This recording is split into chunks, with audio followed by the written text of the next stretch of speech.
right, does anybody have any questions before we start today? Yeah, I got one. Yeah. The discussion post, are you only supposed to reply to one thread? You don't do the discussion posts. Oh, we don't? Yeah, that is not, that's for the online students.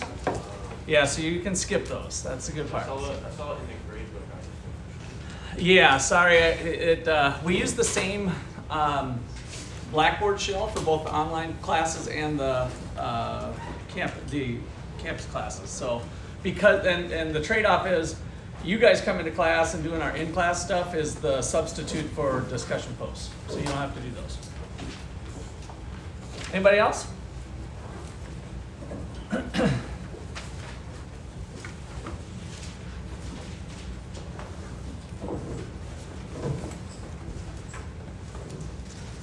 All right, so today we start to put together demand and supply.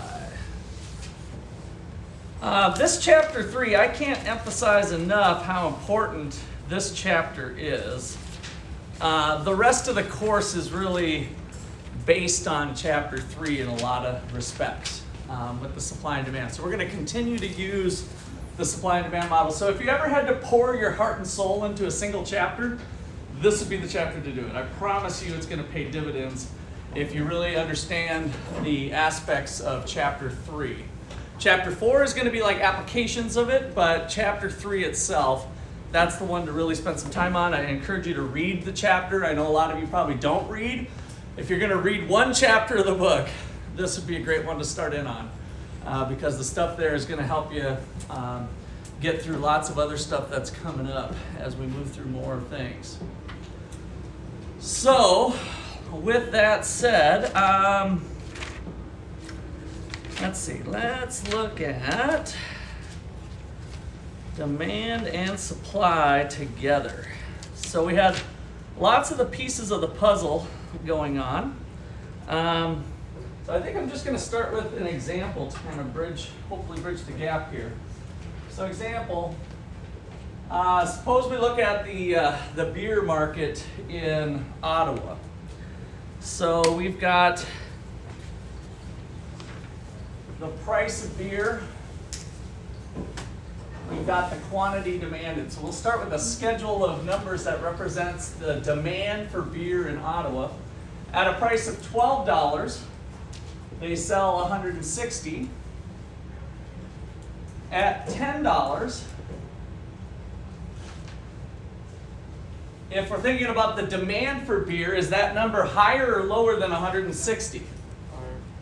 Higher, right? So when prices go down, quantities go up. So when we're looking at the demand schedule, it's going to go something like this, right? So we got 10, 12, $8, they bump up to 240 units. At $6, it's 280 units. And then finally at $4, 320 units. Okay, so let's go ahead and plot those points. Draw yourself a nice big graph here. And you can kind of try to do equal increments again so we're not too sloppy. So, 2, 4, 6, 8, 10, 12. And then here we can kind of sketch a little bit and jump to 160 somewhere out here. So we'll say this is 160. And then just kind of do equal increments. They're all in 40 unit spreads there. So 160, 200. 240, 280, and 320. And this is the quantity, and this is the beer market. So some of the fundamentals of getting good at this stuff is to establish what I like to call home base. And this is an important part of it. Before you do all of the action and the stuff that we're going to do with making predictions and where the lines cross and all that stuff kind of happens in the guts in here. But it's real important to make sure you've labeled what are you measuring, right? This is the quantity of what? Quantity of beer. And this is dollars, or in this case of for supply and demand, we can more specifically say price, but price is measured in dollars, right? So dollars is a little more a general way of doing it. Okay, so then just plot these points out and create your demand curve. So 12 and 160 is 1 point, 10 and 200, 8 and 240, 6 and 280, finally 4 and 320.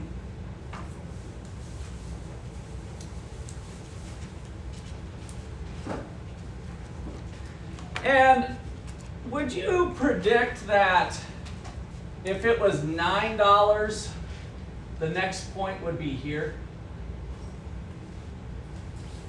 So that we only have these 5 points. So if I did have $9, would you predict it would be the orange dot? What's wrong with the orange dot? What's wrong with the orange dot? Yeah. Is it below the, because it's below the curve? It's below the curve, but we could have one below the curve. And in fact, let me challenge you a little bit and say this one. Let's look at this dot. This you might not want to draw in your notes here. I'm just trying to show a point here. Both A and B are below the curve is all I wanted to show you. But A has something specifically wrong with it. What happened with A? We were at a price of 10, selling how much? 200. So we sold 200. People wanted to buy 200 at 10. And then we dropped the price to 9. And what happened? Yeah, you're selling less. So we just broke the law of demand, didn't we? Right? Price went down, but quantity went down. That breaks the law of demand. So it doesn't really make sense. So we wouldn't predict there would be an A. B is a possibility. It does not violate the law of demand. So it's possible that this thing could be a little bit squiggly and not a straight line. But for this class, for simplicity, we're going to be using straight line demands. But the real world doesn't necessarily have straight line demands. But these, what you're going to see in your homework and test problems are going to be straight line demand curves. And that just kind of makes it easier for us to look at things. Which means if it is $9, what is this number? 220, right? So if it's a straight line demand curve, we have rise over run that we've done a little bit with the production possibilities frontier. Little reminder at the back there. What's your name? What's your name? Yeah. Yeah, of course you do. You know that. Deontay what? Alright, so Deontay gave us a reminder. Have you put that away? Make sure you turn it off. Put it in your backpack. You're in. No phones on the desk. Phones should be turned off in your backpacks, not sitting in your crotch ready to be vibrating you down there and getting you excited about things. Let's try to get excited about economics is what I'm thinking, all right? So let's do that for a change. Let's get excited about this stuff. This is life-changing stuff. I promise you. I promise you. All right, so we'd expect this to be at 220. So what is the slope of this line? We'll have to do a little bit of slopes. We don't do a lot of math, but what's the slope of this demand curve? So I always like to do the rise over the run. What's the slope? How much? Negative 40. So how'd you get that? What's the rise? 2. And what's the run? 40. Now one of these has got to be negative though, right? Because the law of demand, one goes up, so it could be negative 2, but it could be negative 40 if we were going this direction, right? So that negative sign's going to pop up no matter what. And so what do we get for a slope? 1/20th. Rise over run. So that's just the slope, no big deal. But that's how you would calculate if we went down from $10 to $9. We're going down 1/20, so this number would be 220 at a price of 9. So we'll do a little bit of that stuff, not a lot. So if you're not too cool with that, it's not going to probably kill you, but you should know it. You need to practice it, right? You had this in other math classes prior to coming here. So rise over run, no big deal. You can do it. Jerice and Darlene, need you to have your cameras on. Darlene, are you there?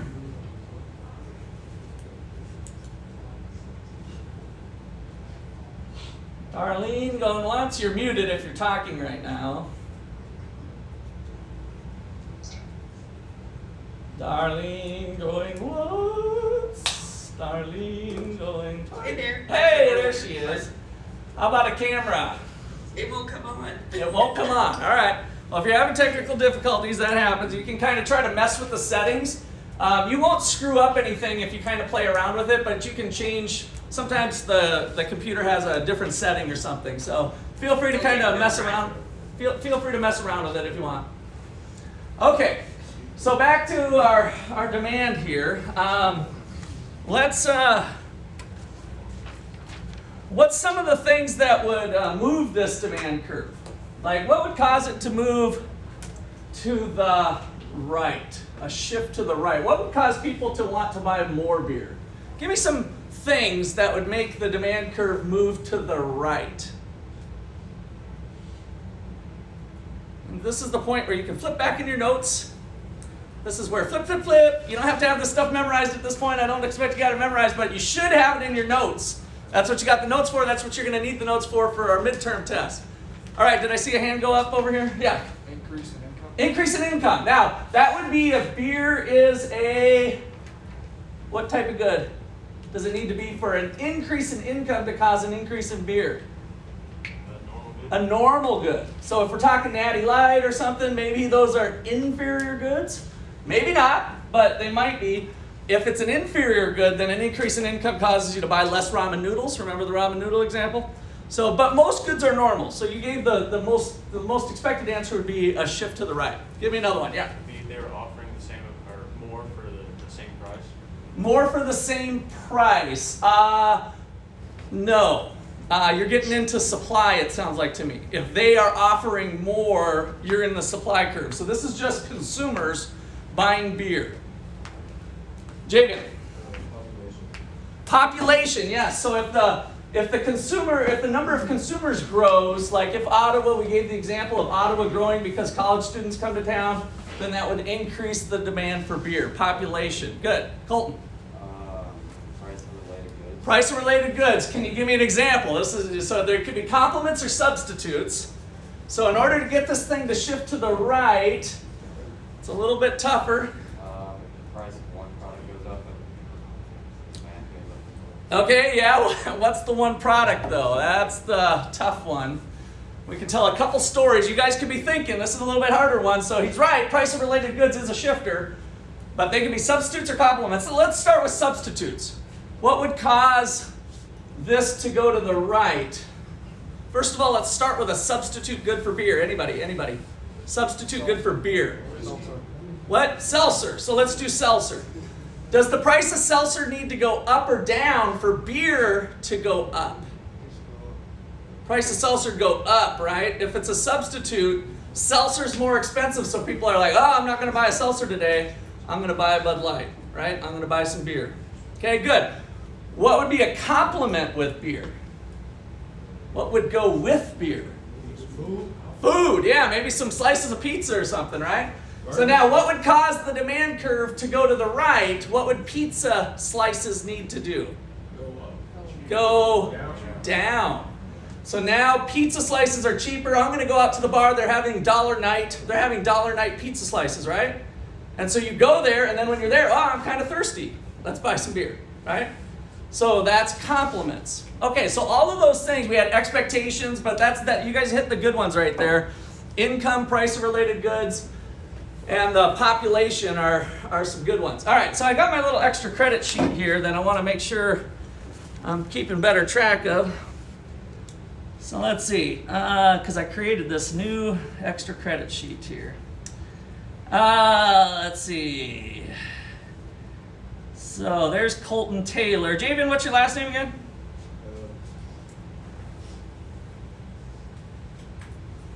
Javian.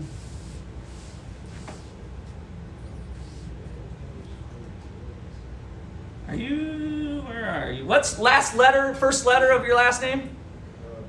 D. B. Oh, there you are, Bell. Gotcha. All right. Dawson. Dawson. And Dirks, right? Dawson, Dirks, and Colton, Taylor. Did I get it? Who else participated this morning already? Yeah. No, Jensen didn't yet, I don't think. Kaylin, what's your last name? Yep. Yeah. All right. Very important part here. There's just so many names on here, it's hard for me to get it. Kaylin Kemp. All right, got it. All right. So, those things are going to move this thing around. Well, let's bring the supply in now. That's the part of this exercise we wanted to get to, is the supply curve. So now, we're going to add on a column of the quantity supplied by the Ottawa liquor store here, perhaps. And so at a price of 12, they're willing to supply, that's a good price, they'll bring 320 on the shelves. At 10, they'll do 280. At 8, they'll do 240. And at 6, 200. And at 4, at very low prices, they're not going to be very profitable. They're going to drop the quantity offered. So there is the law of supply. As the price went down, the quantity supplied went down. Is that a positive relationship or a negative relationship between those two variables, price of beer and the quantity supplied of beer? Positive relationship or negative relationship? Price went down, quantity supplied went down. Positive. They work together, right? Price goes up, quantity supplied goes up, price goes down, quantity supplied goes down. That's a positive relationship. They move together, a positive relationship between those two variables. All right, so graph it up. Graph it up. At a price of 4, at a price, I'm going to do maybe a different color here. Let's go green. Price of 4 at 200, 6 at 240, at 280, at 10, and at 12, 320. All right, same thing's true here, that we'd expect new dots to be somewhere in here, and for class, we're going to be talking about straight lines, and so the supply of beer is upward sloping, looks like that. And of course, the first thing that jumps out at you is X marks the spot, right? X marks the spot. That spot is very special, and it's called the equilibrium price. So we're going to put a little P star here. The star is saying that that's a special price called equilibrium. And the quantity that is being exchanged is 240, called the equilibrium quantity. So let's define equilibrium.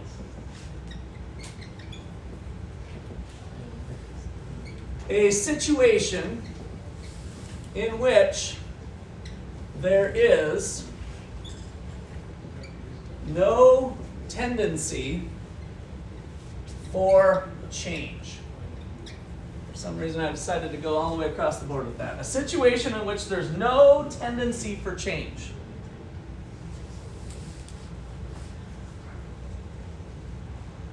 A situation in which there's no tendency for change. All right, so let's see why it's special. Let's just pretend we're not at that price for some reason. Suppose that the current price of beer is $12. What's going on at $12? What's the behavior of our consumers and producers? What's going on at $12?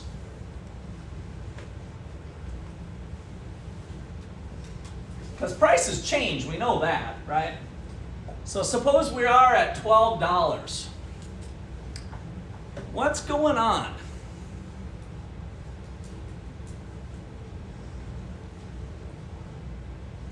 Let's see. Kaylin, give me a number between 3 and 7. 5. 1, 2, 3, 4, 5. Emily, right? So what do you think's going on at 12? Yeah. Both, but you can pick one, whatever one you want to start with.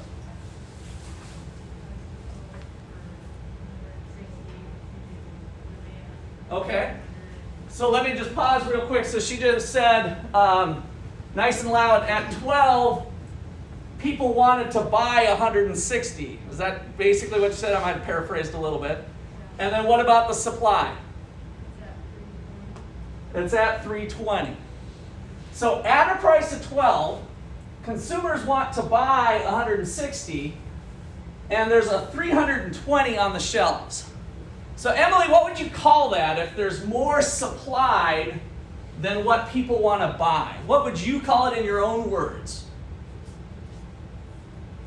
Too much. Too much. That works for me, right? So there's too much. So we have this excess, right? So if we look at it as the storekeeper, they have a bunch of inventory on the shelves, right? So we say that that is a surplus. So at a price of 12, there would be a surplus or an excess. So excess supply is the other word that you'll use. The supply, the quantity supplied is greater than the quantity demanded. So if we wanted to put an extra little thing on here, the quantity supplied is greater than the quantity demanded, called an excess supply or a surplus of goods, excess inventory. And so Emily, little points today for that, thank you. Last name, first letter, last name? Okay.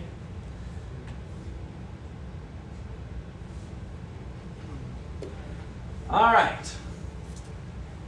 What's the business going to do? The floor is open. It's not on Emily this time. So now the company has excess inventory, a surplus. What do they do tomorrow? Jay? Will they put it on sale? Okay, put it on sale. So Darlene, what's your last name, Darlene?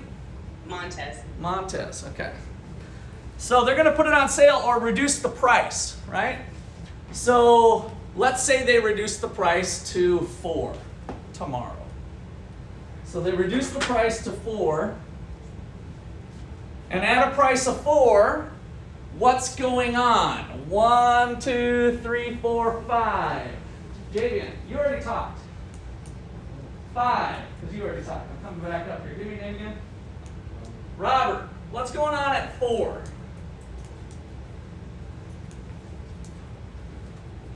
At $4, what about the consumers? Let's kind of do it the way, I like the way Emily approached it. At a price of 4, what do consumers want to buy?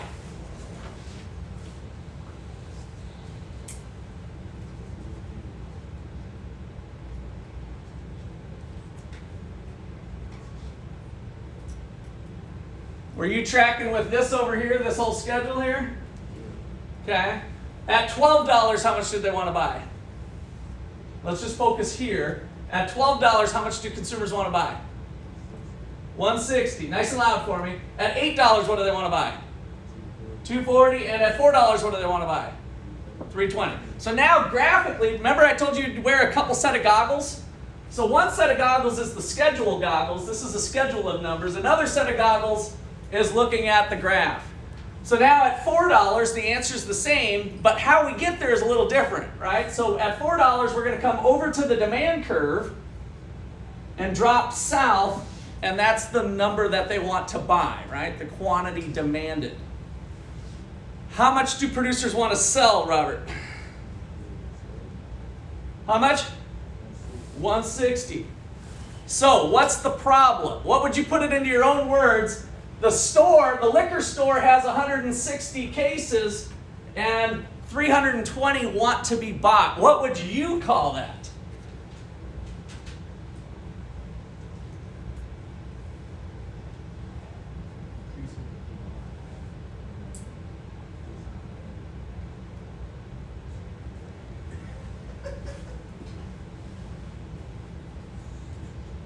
Couldn't tell if you said something or not.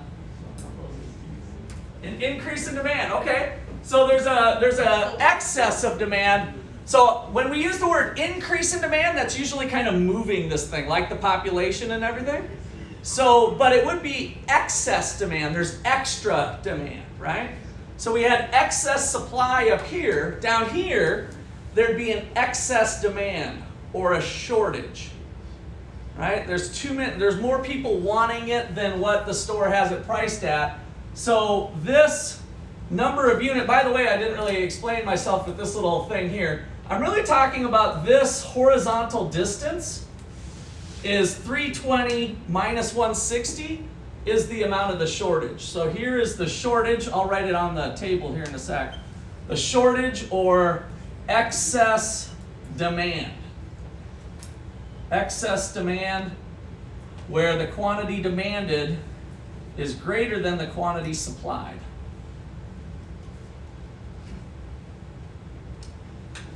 Okay, so let's make a new column called excess.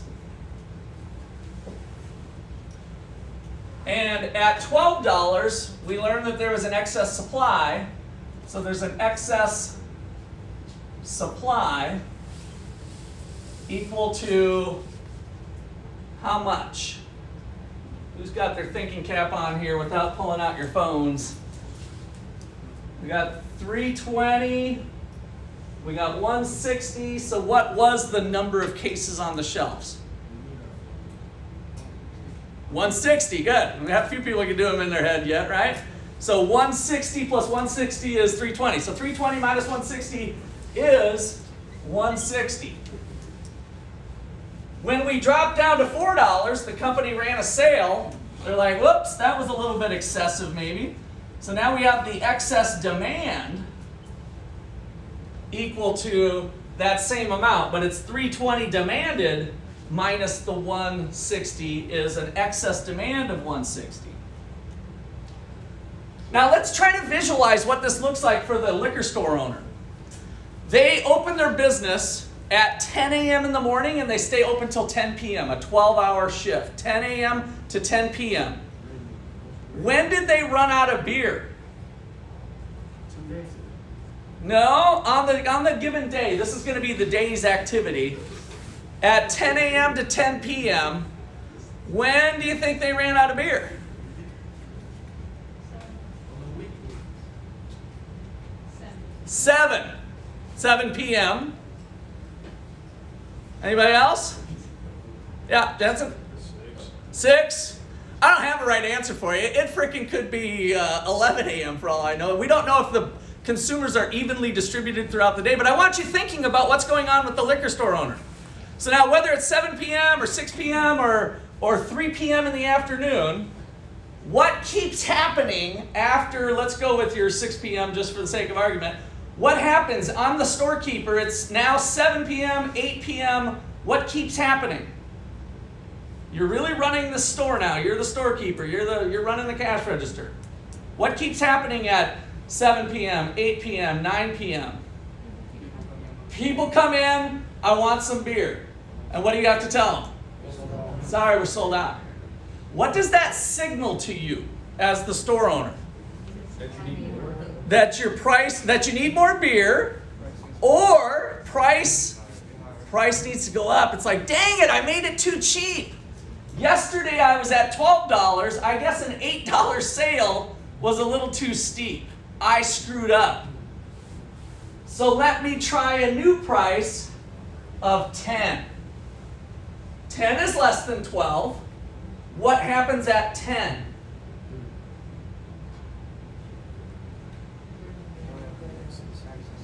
We still have something going on. What's going on at 10? Well, there's still too much. How much? 80. So 280 minus 200 means we have excess supply still of 80. So now you're like, oh crap, we still have excess inventory. Let's drop our price. We don't want to drop it to 4, we know that. But let's drop it to 6. What happens at 6? We have a shortage of how much? 80. So we did better. Now it's almost closing time and we now just ran out of stock. Right? So now it's 9 p.m. We still have some people trickling in wanting some beer before closing, but we're getting close. Aha! How about tomorrow? Let's try $8. What happens? We've satisfied our customers, right? We've satisfied our customers by providing this, and so this is our equilibrium. Tomorrow, does the storekeeper want to change their price after they've gone through this process? No, right? A situation in which there's no tendency for change. They've found kind of the right number by groping around looking for the best price to charge, and that's the real world at work. So my point with all this is that we're going to do some supply and demands, but this is actually pretty hard to calculate, especially mom and pop business. They just have this going for them. What am I pointing to? A 6-pack of abs, of course, but it's underneath a little bit of flab, right? Their gut feeling, right? They got their gut. That's what real business owners are doing. They're doing what we did, but they're listening to the market, right? I tried this yesterday. What should I do tomorrow? I had excess. I had a shortage, right? And they're just making moves day to day to maximize profits according to what they observed in the past as they price or their expectations about the future. Okay, Jay. Is there such thing as like overstock? So I know how like some store owners like they will overstock some things, but I don't know if that's considered a thing or not. Or No, so when we get into, I guess, a little bit more advanced topics, you'll get into like keeping the right inventory, right? Like you wouldn't want to have no supply for tomorrow because you're really doing Monday, Tuesday, Wednesday, right? So, yeah. So this one we are looking at it a little bit abstractly, but what we're learning is the pricing, the invisible hand of the market of why do prices change? That's why prices change. Depending on what consumers want to buy and what producers do. Because if your other liquor store down the street, is their Bud Light a good substitute for your Bud Light at your store? Is their Bud Light a good substitute for your Bud Light at your liquor store? No, No, why? because it's too expensive. Sam? because then that takes away the product, that you value the product that you have to offer. Okay, so Sam, I want to get you an extra credit point, but I'll keep your thing unmuted here for a sec.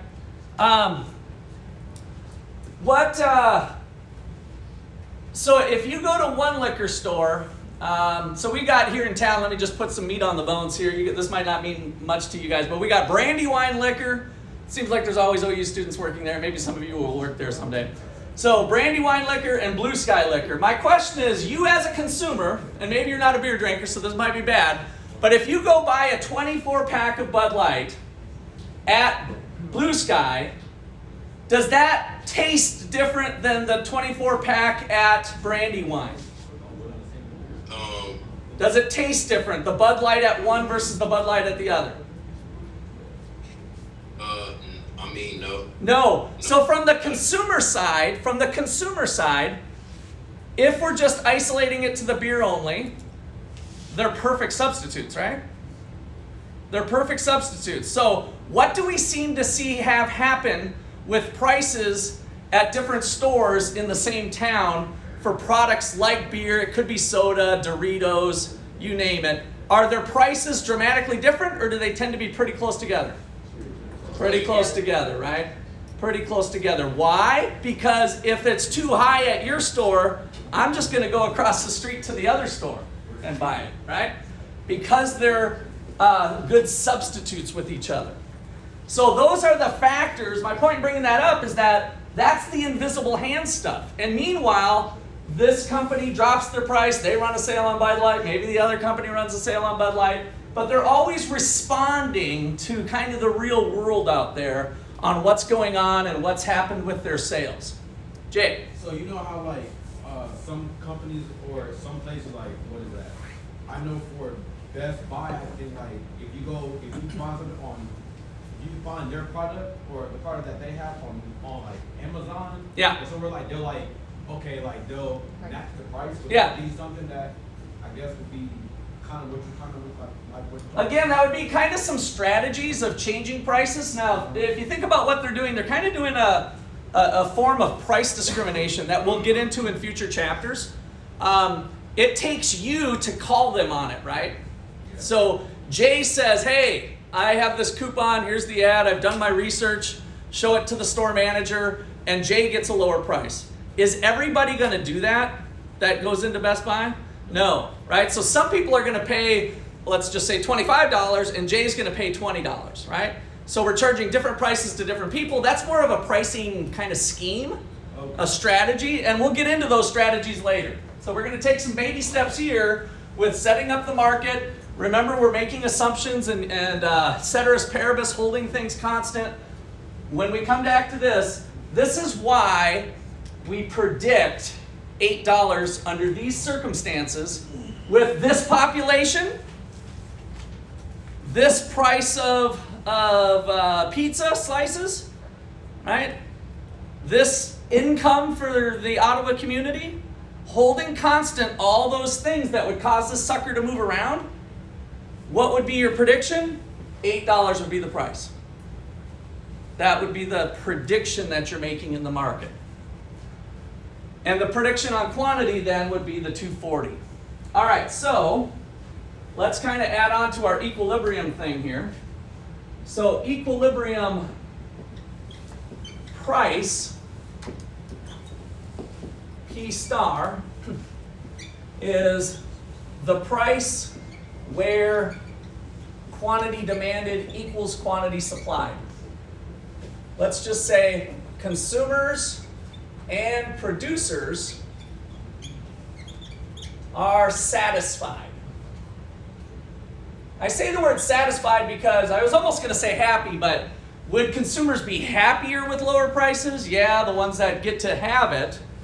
Would producers like higher prices? Yeah, the ones that sold their product. Because if we start thinking about there being multiple sellers here, if the price is too high, the sellers who sold these 160 units are happy, but there's a whole bunch of producers who didn't sell enough, and they're going to drop their price, and then consumers are going to go to them. Same thing down here. At low prices, consumers like it, but if we pretend that there's one consumer per unit here, there's 160 people who think $4 is great. But there's another 160 that went without beer that night, right? They're not so happy because beer was too cheap. In fact, they'd like to see it go up. Let me give you a quick example of that. Suppose you remember our liquor store closes at 6 p.m. and you have a shift until 7 p.m. and you have a big party coming up. It's Friday and you need to have beer for the people that are coming to your party. So you know that beer prices are on sale, and so you call up the liquor store and you say, listen, I get off work at 7, I'll come in, I'm gonna pay you $8 instead of $4. Would that be a plausible story that consumers would do? Possibly, right? I mean, there's incentive there for that person anyway, who needs the beer for the big party coming up, to pay more than what the stated price was. And so there's economic forces, both in this direction by consumers and producers, are going down. Let me give you an example up here. If you're a savvy buyer of beer and you walk in at 9 p.m., the liquor store closes at 10, remember, and you see that their shelves are super stocked up with a whole bunch of beer at a price of 12, would you possibly say, hey, I'll take a couple of these off your hand, but you got to cut me some slack here. I'll pay you 10. I'll pay you 8, right? Give me a discount for taking a couple off your hands. Would that store owner at 9 p.m. be willing to do that? Possibly, right? So there's, again, economic forces on both the consumer side and the producer side to not have a surplus or a shortage, which brings us to our prediction of our 8 and 240, equilibrium price and quantity. Okay, so equilibrium quantity, Q star, is the quantity when quantity demanded equals quantity supplied at a price. We'll just kind of lump it all together. Basically, those two things go together. Where the price is where we also say is the equilibrium quantity that clears the market. Okay, good.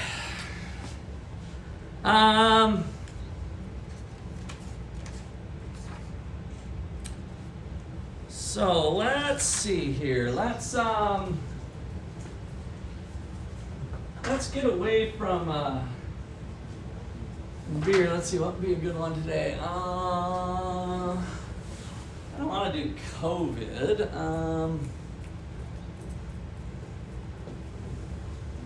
Let me see if I can be creative. Give me a good, any good. Shout it out. It's the first person. Spam. Spam. Woo! That's a tough one. All right. So example. The spam market. So suppose researchers determine that spam reduces the risk of cancer.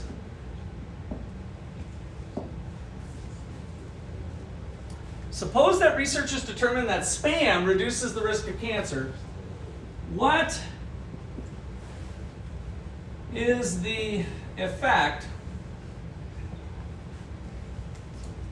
on price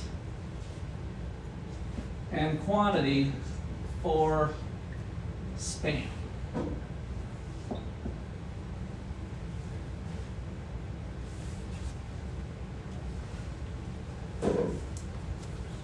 Okay, so you're going to see questions like this in your homework and a test problem. So, what's going to happen? What do you think? People are going to want spam. People are going to want spam, right? So we're thinking demand here. Price going up or down? Probably going up, right? So we have our gut feeling. Don't trust your gut feeling though. This is how I want you to approach this problem. So every market starts off at some sort of status quo. I think it was this class we talked about status quo, right? Status quo is the existing condition. What I call home base is kind of my language that I'm using for any market. So I want you guys to have memorized home base. Home base is simply this.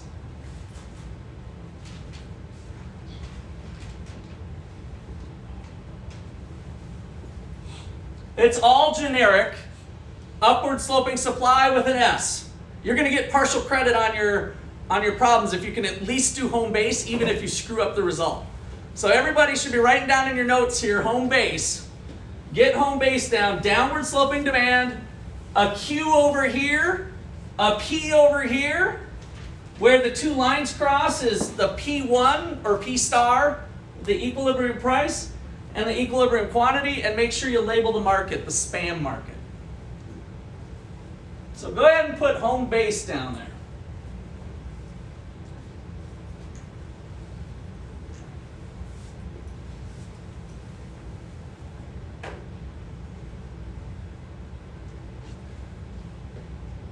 Now, in order for us to go away from the initial status quo of P1 and Q1, which is our current equilibrium, in order to move away from that, something must have shocked the system, and that is our cancer-causing spam. So, what's going to happen in the market with cancer curing? Did I say causing? I said curing. Cancer curing spam. Javian? Price is going to go up, but why?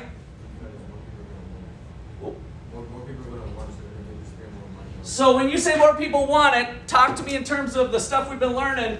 Is that an increase in demand or a decrease in demand?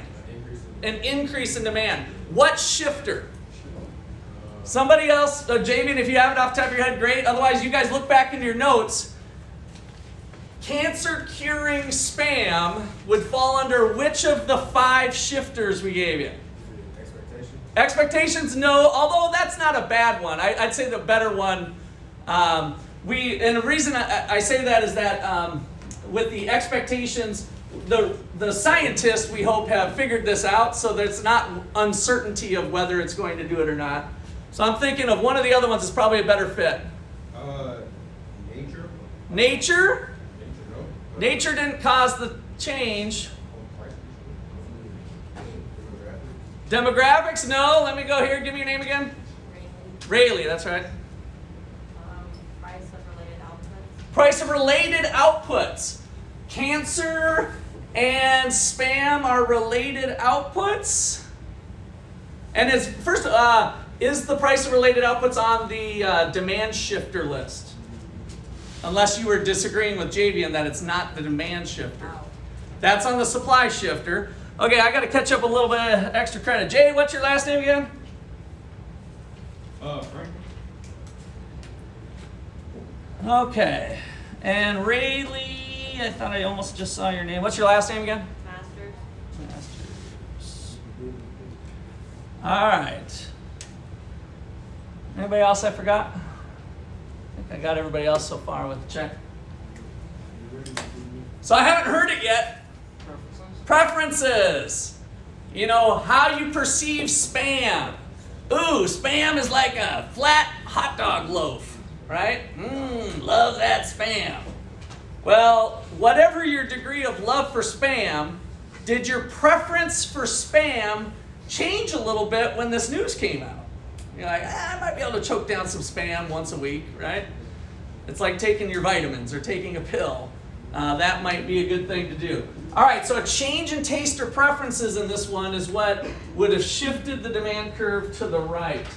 Now, once we start to get good at this, we start to see right away. So we're going to shift this to D2, from D1 to D2. And now the price pops right out at us, right? So the increase in price, the price went up to P2. And then what happened to quantity? It went up. So the quantity exchanged in the market. Now notice that demand changed. Do we have to change supply now because people want more of it? Do we have to shift the supply curve? Does this need to move on us? Increase supply because demand is higher. Here's some head shaking. No. Jensen, why do you say no? I like your answer, by the way. You're correct, to give you support for whatever comes out of your mouth next, which might be wrong. I guess you're always producing at some point, so it's always a steady increase, so you never really need to Okay, I think you're kind of seeing it. Did they respond to the increase in price of spam? Did producers respond? Yeah. Yeah, because the quantity supplied went up. Remember, at the equilibrium quantity, it's quantity supplied equals quantity demanded. It used to be Q1, but now it's Q2. So they did respond to the higher price. When the price went up, they made more. So what we don't want to do is get shift happy, is what I call it. Principal students tend to get shift happy. Don't get shift happy. So here's a little secret kind of key to figuring out some of these problems. First of all, let's answer the problem. What happens to price and quantity for spam? There'd be an increase in equilibrium price and an increase in equilibrium quantity. And then here's your kind of secret key point. Don't get shift happy. Students want to tend to tell themselves extra stories. And here's how, I don't want to say 100%, but darn close to 100% if it's not 100%. When you read a problem like this in your homework or test, there's one event that was kind of specific, right? The event was spam reducing the risk of cancer. And one event will mean one curve shifts. So one event, one shock is what we call it, will mean one curve shift. So don't get shift happy. One event or shock, so sometimes we'll call this a demand shock or a supply shock. One event leads to one shift. And I'm going to put, just so I don't get sued, usually.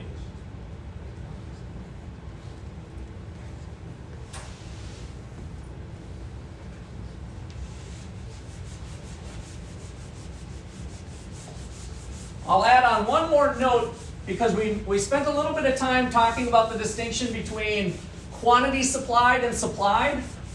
So I'll make one extra note. So note, producers responded to the increase in price by increasing the quantity supplied. No shift needed. They did respond. No shift needed.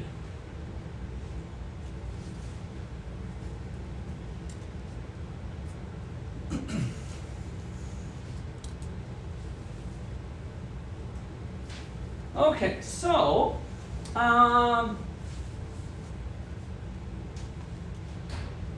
example number 2.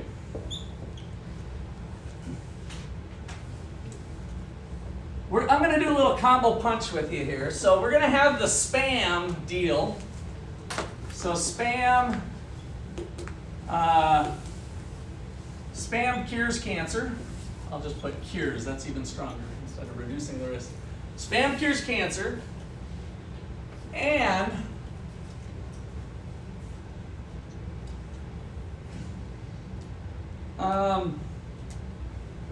new regulations in the spam industry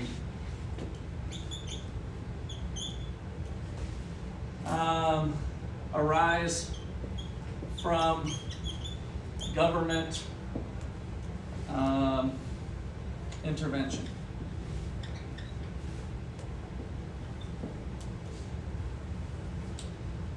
So spam cures cancer, but then the government comes in and all of a sudden they're like, oh, well, spam producers, we got to tighten things up. Your operations are looking a little sketchy sometimes. I know you guys can pump this stuff out pretty cheaply, but now we're going to have some regulations.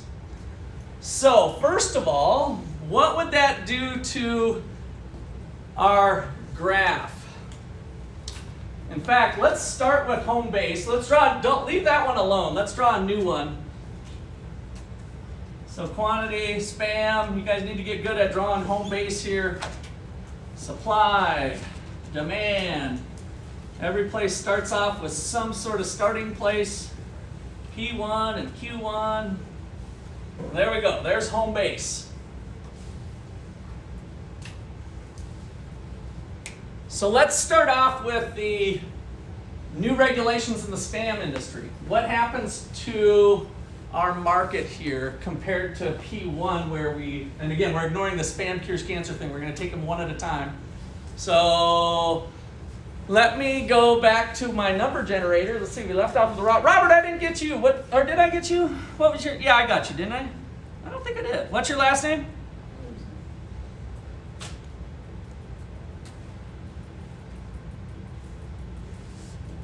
All right.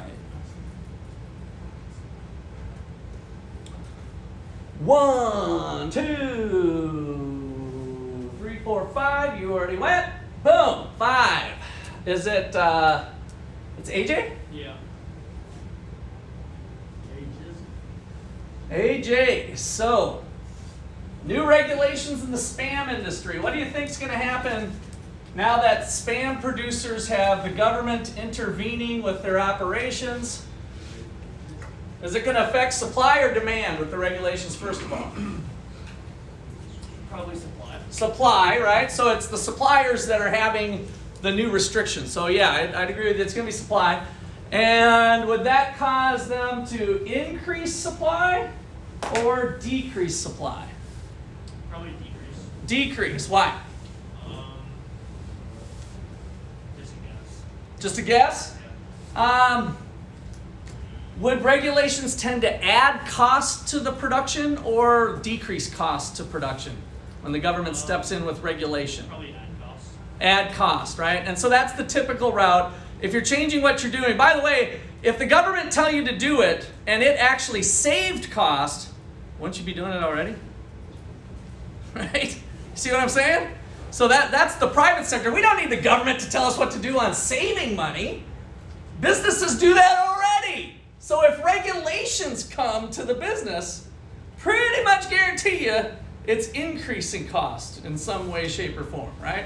So we got new paperwork to fill out. We've got new machines to buy. We got to hire more labor to scrub down and sanitize all of our machines multiple times, right? All that type of regulation, that's going to add cost to doing business. And so at P1, we used to want to supply, let me not use the golf club here. At P1, we used to supply this amount, but now we're going to supply less.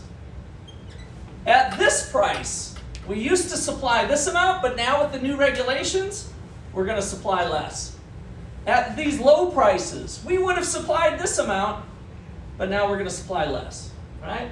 And so this whole supply curve shifts to the left because of the regulations to S2. All right, so now I left the last one because I'm going to come around the room and see how you guys are doing on this one. So now we're going to have spam cures cancer and the new regulations. We already did the new regulations. What happens to P star and Q star because of these things? So I want to go around the room and look at your papers. Those of you guys that are on Zoom, I'm going to have you hold up your paper when I come down, when I get done walking around the room. So make sure you're drawing your situation of what happens to P star. Remember, like when we had the spam here, it was increase P, increase Q. So now what happens if we have both going on? Give you a couple minutes here to put something on paper, get it done.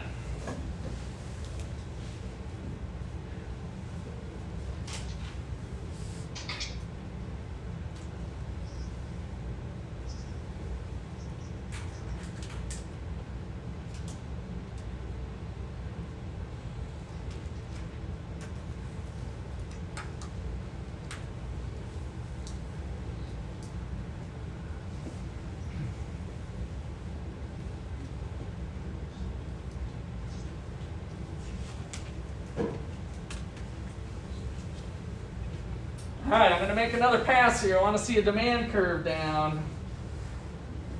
Where's your demand curve? Just take a stab. Take a stab. Be brave. You are braves, Ottawa Braves. Be brave. All right, so you got one down. Okay. Where's your graphs? Oh, well, you got all that's up there. You should have everything. Remember, everything I write on the board, you guys should be writing down in your notes, is what I recommend. But especially when I give you a little in-class exercise. So, where's your demand curve? So, we still have both things going on. So, spam cures cancer. What happened to demand with our previous example, example number 1? So, demand went up, right? And now you're doing the same thing down there. Demand went up. So everybody should have the same thing, the orange curve there, the D2, demand went up. So you got like 3 things going on here. Shift that demand curve. Everybody shift, add a demand curve. It's going to be the same thing that went on. Okay, Zoomers, I want to see your papers. Hold them up to the screen, please. All right, Sam, you got a little more work. I want to see some curves on there. Ben, what do you got? Show me your work right now. No, just show me right now. I just walked around the room and whatever, not everybody had everything down. I just want to see what you got. A little closer to the camera. Yeah, there you go. It's a little blurry. Oh, wow, you're copying Sam's paper apparently. You guys don't even know that, but I know you can't see each other's paper, but you guys had the same thing, and it's not real good, by the way. So why don't you get on this? You should have had Homebase done. Remember, everybody needs Homebase, right? Everybody should have had a supply curve intersecting a demand curve. That's Homebase. That should be like mindless. Like, how do I start? What do I do? This is what I've helped students for 30 years doing. Is like, do something. Do Homebase. I'm going to give you partial credit on the test if you do Homebase. So memorize Homebase. Every market starts somewhere. All right. So now we've got the supply going up, or decreasing, shifting to the left because of the regulations. And we have the orange one shifting to the right, just like it did before. Notice that I didn't violate my don't get shift happy. One event gets one shock. One event was the spam cancer. Another event was the change in regulations. Right? So we had 2 events, 2 shifts. That's cool. What happened to price? Show of hands. How many of you had it going up? Okay, looks like most people had it up. How many people had it going down? Couple downs. Okay. What about quantity? Up, down, or the same? How many had it up? Okay, we had some ups. How many had it down? Got some downs. How many people had it the same? And we have the same. Okay, so you're kind of all right and you're kind of all wrong. So what drives the result? When I say you're all kind of right, you might be looking at your paper, and when you drew your demand curve like I asked you to do, you might have drawn it here. Let's call it there. And if you did, what happened to quantity? Did it go up or down? It went up. But some of you might have drawn it here. And if you did, what happened to quantity? It went down. And some of you might have drawn it here. And if you did, it would have been the same. So you're all kind of right, but the best answer, why you're all wrong, is that it really depends on the size of the shift, is the best answer. So we're actually uncertain about the change in quantity. When 2 curves shift, we're uncertain about the quantity. I'll show you that here in a sec in a little bit different way. So what happens to price and quantity? We know for sure there was an increase in price, but we are unsure about the quantity. We're unsure about the quantity without knowing the size of shift. So for some problems in your homework and test, they're going to give you the size of the shift, and then you'd be able to say what you guys did. You're basically just looking at your paper. Did it go up? Did it go down? And that'll be the right answer. But in a general question like this, we don't have enough information to say whether it's for sure going up or down. So here's Russ McCullough tip number 4. I can't remember what one we're on here. So key point.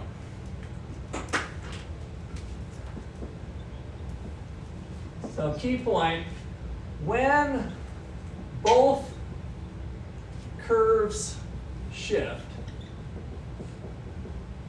you will be certain about the change of one variable,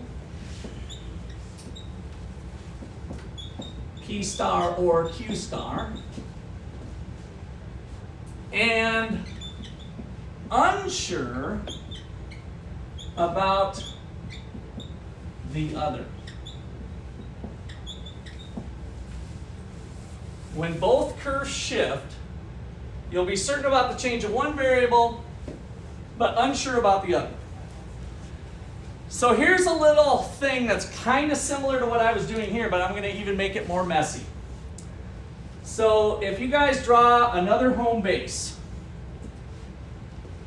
supply, demand, quantity, Q1, P1, and price. And I guess we'll just put it down. I'll just kind of come back to our spam example. The demand curve, and then draw a big star right where Homebase is. Put a big fat star right where the 2 lines cross.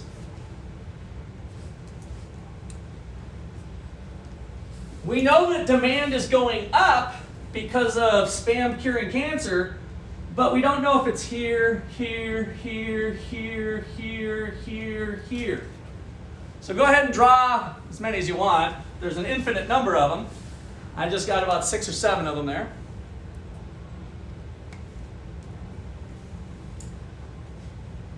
And actually, the same is true for supply. That's why I wanted to save it for this, is we don't know if it was the green shift or if supply shifted here, here, here, here, here, here, here, here.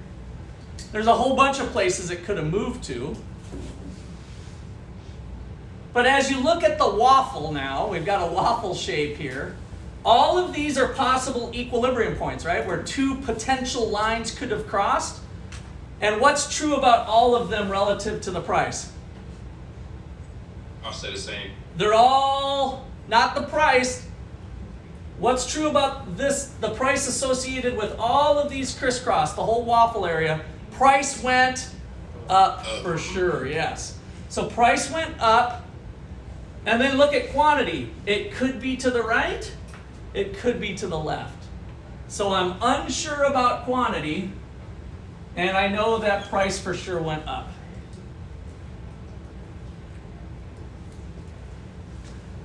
Example number 3, just to do a quick double check of this. I'll keep this one real general. Suppose there's an increase in demand. Actually, let's see, let's just do increase in demand and an increase in supply. Do your home base. Price, quantity, hopefully you're getting real good at home base. This has got to be our 5th or 6th one today, I think. Big fat star.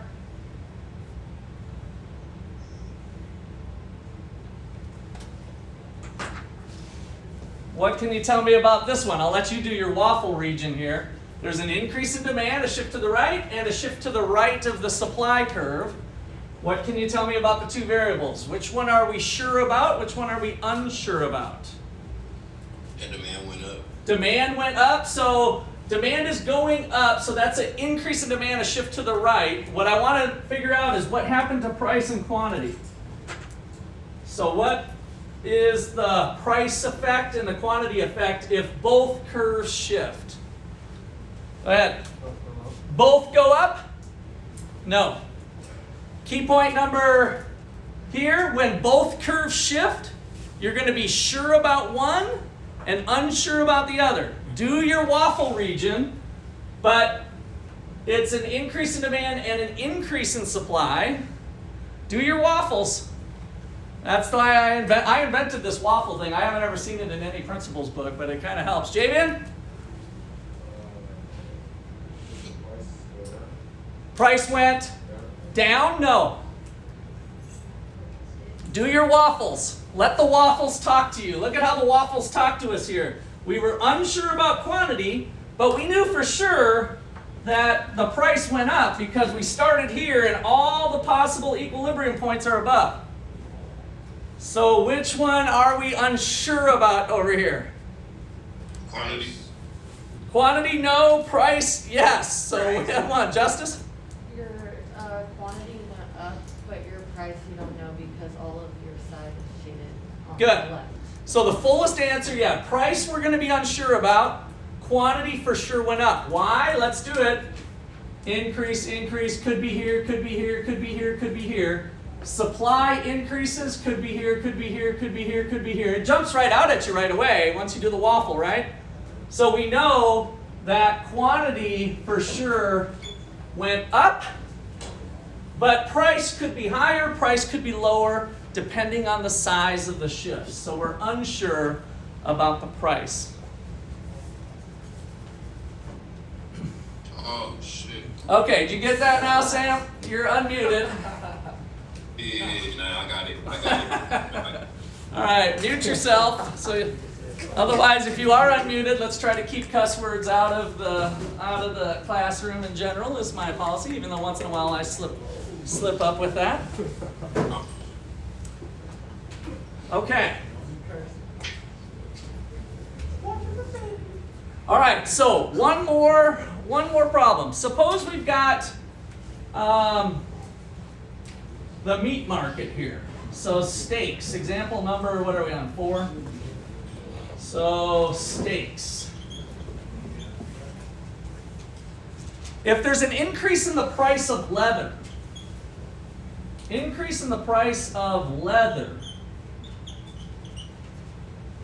what happens to steak prices? Increase in the price of leather, what happens to steak prices? Oh, They go down. I forgot to shut off my phone. Looks like we'll have a little extra credit today. How about that? Remember, that's my rule. If it goes off for me, you guys all get extra credit. So we'll get that in a second. So what happens? So price of leather, are we talking supply or demand? Leather and steaks. Supply, right? So leather comes from cows' hides, right? So leather prices are high, but I'm asking what happens in the steak market. So we have some sort of equilibrium, home base. And so what happens for supply? Does supply of steaks go up or down? It goes up. It goes up because they want more leather. And as a byproduct of leather, price of related outputs is what Rayleigh brought up earlier, right? They go together in production. You want more leather, you're going to get more steak. And so an increase in the price and the supply of steak shifts us out to S2, causing the price to fall to P2. We all get to eat more steak, and it's at a lower price. All right, we'll call it a day there. Extra credit sheet, you can put it on a half sheet if you want. So if you want to share with your neighbor, but I need a separate sheet of paper for each person. First name, last name, and Russ Busted. That's your extra credit. Russ Busted. And say you guys on Zoom, I'll get you taken care of too. And otherwise, we'll see you Friday. Now, you don't have an official homework for tonight, but what did I say about Chapter 3? How important is Chapter 3? Very important. Very important. So get in and read Chapter 3. You will be thanking me later. And then just turn in your extra credit sheets here up front when you're done.